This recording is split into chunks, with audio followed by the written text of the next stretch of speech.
Third type of chemical reaction जो हम पढ़ने जा रहे हैं वो है डिस्प्लेसमेंट रिएक्शन। अब ये इंग्लिश वर्ड है डिस्प्लेसमेंट। डिस्प्लेसमेंट मतलब जो प्लेस ओरिजिनल थी उससे हिला के दूसरी प्लेस में बैठा देना, तो इसको कहते हैं डिस्प्लेसमेंट रिएक्शन। तो ये केमिकल रिएक्शन में डिस्प्लेसमेंट क्या हुआ, चलिए मैं आपको एक एक्टिविटी बताती हूँ, उसके बाद बताती हूँ डिस्प्लेसमेंट रिएक्शन कैसे होता है। एक टेस्ट ट्यूब ली हमने, उसमें कॉपर सल्फेट सॉल्यूशन लिया। कॉपर सल्फेट जो ब्लू कलर के क्रिस्टल्स रहते हैं उनको पानी में मिक्स किया, अच्छे से घोल बनाया और ये कॉपर सल्फेट सॉल्यूशन लिया, इसलिए मैंने यहाँ पॉइंट आउट किया कॉपर सल्फेट सॉल्यूशन। उसमें एक थ्रेड की मदद से एक नेल, कीला, एकदम नया कील या कीला नेल, आयन नेल डाल दिया जो आयन से बना हुआ है, जो लोहे का बना हुआ है। तो ये छोटा सा सेटअप है। एक थ्रेड से हमने एक कीला डाला है जिसको डिप करना है कॉपर सल्फेट सॉल्यूशन में। पूरा डिप मत करिए, थोड़ा रहने दीजिए, थोड़ा सा डिप करिए, थोड़ा ऊपर पार्ट रहना चाहिए। अब आप 15 से 20 मिनट वेट करिए और उसके बाद आप देखेंगे कुछ ऑब्जर्वेशन। आप 2 ऑब्जर्वेशन देखेंगे, मैं बताती हूँ कौन से ऑब्जर्वेशन।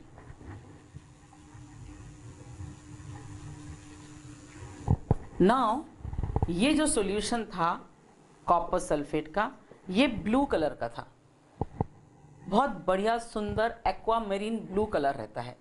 तो ये ब्लू कलर का सॉल्यूशन था। अब ये जो ब्लू कलर का solution, it starts changing, fading and becomes green. Blue colour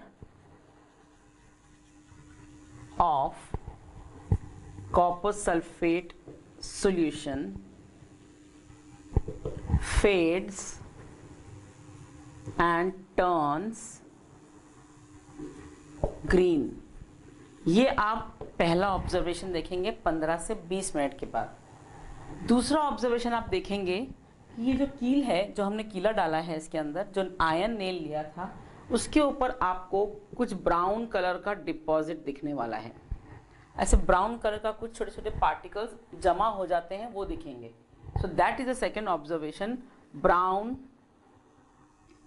deposit is seen on iron nail। So iron nail के ऊपर हमें से ब्राउन कलर का डिपॉजिट दिखेगा। तो 2 ऑब्जर्वेशंस हमने देखे इस एक्सपेरिमेंट से।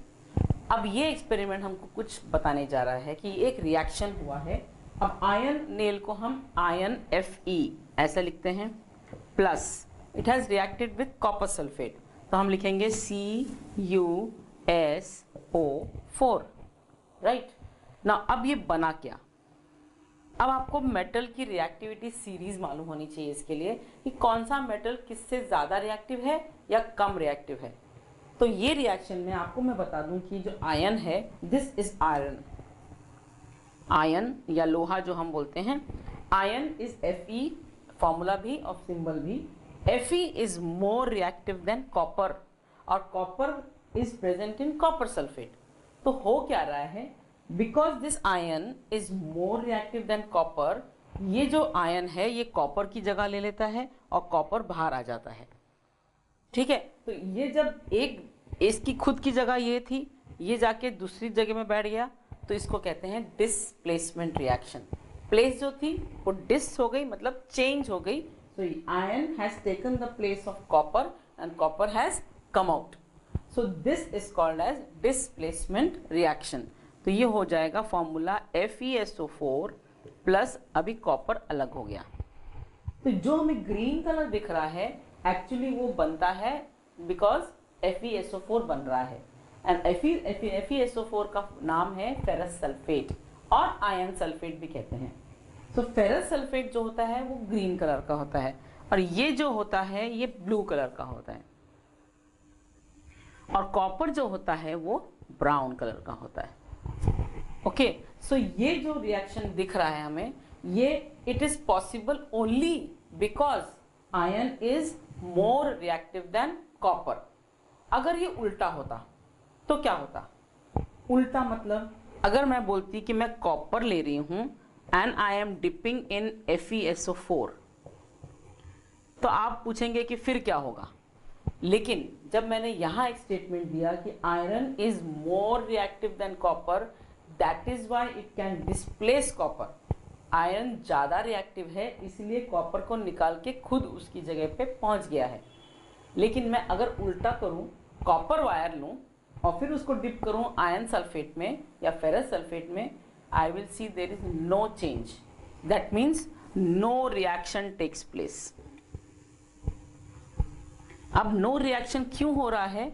इसीलिए हो रहा है कि copper is less reactive than iron, और बिकॉज वो लेस रिएक्टिव है तो वो आयरन की जगह नहीं ले सकता।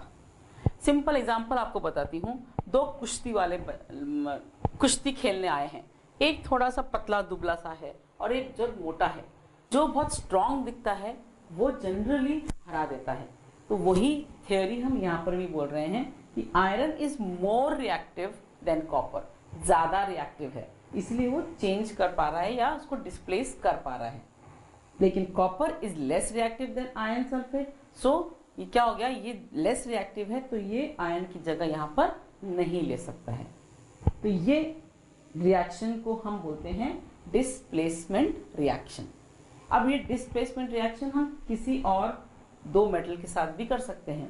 आपको एक मेटल जो है वो आपको हाईली रिएक्टिव होना चाहिए जो दूसरे मेटल या कंपाउंड में से है। तो इसका मतलब हुआ कि जिंक, अगर मैं आपको दो एग्जांपल बताती हूँ, zinc react with copper sulphate. पहले हमने आयरन लिया था, iron is also more reactive than copper, तो वो डिस्प्लेस हो गया। अगर मैं कॉपर आयरन निकाल के जिंक की वायर रख दूं या जिंक की प्लेट रख दूं तो क्या ये रिएक्शन होगा? जरूर होगा। क्यों? क्योंकि zinc is more reactive than copper. तो ज़्यादा रिएक्टिव है तो जिंक कॉपर की जगह लेके ZnSO4 जिंक सल्फेट बना देगा एंड कॉपर बाहर आ जाएगा, मतलब कॉपर अलग से सेपरेट हो जाएगा। It is possible only because zinc is more reactive than copper. अगर हम दूसरा एग्जांपल लें, लेड Pb, जिसका फॉर्मूला और सिंबल है Pb, तो लेड एंड कॉपर क्लोराइड। चलिए कॉपर सल्फेट नहीं लेते हैं, कॉपर क्लोराइड लेते हैं, लेकिन वो कॉपर का ही प्रोडक्ट है, कॉपर का ही कंपाउंड है। तो lead is more reactive than copper, that is why ये लेड जो है वो कॉपर की जगह ले सकता है, इसीलिए ये रिएक्शन पॉसिबल है। अगर ये रिएक्शन पॉसिबल नहीं होता, कब? अगर ये जो कॉपर है ये मोर रिएक्टिव होता इनसे, तो ये रिएक्शन पॉसिबल नहीं होता। सो condition for displacement reaction is the metal which is taken separately should be more reactive than the metal in the compound। इसको सिंगल डिस्प्लेसमेंट रिएक्शन भी कहते हैं। सिंगल डिस्प्लेसमेंट रिएक्शन मीन्स इसमें से एक कंपाउंड है, एक मेटल है, दोनों कंपाउंड्स नहीं है, तो यहाँ पर सिंगल डिस्प्लेसमेंट रिएक्शन कहा गया है। अब हम जो चौथा रिएक्शन पढ़ने जाने वाले हैं वो है डबल डिस्प्लेसमेंट रिएक्शन। मैंने अभी सिंगल डिस्प्लेसमेंट कहा, अभी वो डबल डिस्प्लेसमेंट रिएक्शन क्या होता है? सिंपल, यहाँ पर हमने एक एलिमेंट लिया और एक कंपाउंड लिया। डबल डिस्प्लेसमेंट हम दोनों कंपाउंड ही लेने वाले हैं। चलिए देखते हैं कौन से एग्जांपल्स हैं। Pebbles Live